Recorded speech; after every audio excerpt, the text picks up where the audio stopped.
मनाज़र इस वक्त आप देख रहे हैं बाकू के, जहाँ वज़ीराज़म मोहम्मद शहबाज शरीफ के एज़ाज़ में बाकायदा इस्तकबालिया तक़रीब का इनेकाद किया गया है। सदारती महल पहुँचे हैं वज़ीराज़म, जहाँ पर अज़रबाईजान के सदर इल्हाम अलीयॉफ ने उनका इस्तकबाल किया है।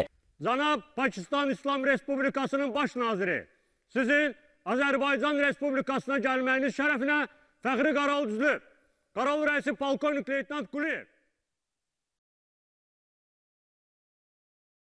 और वज़ीर-ए-आज़म मोहम्मद शहबाज शरीफ का इस्तकबाल किया है वहाँ पर मौजूद अज़रबाईजान के सदर ने।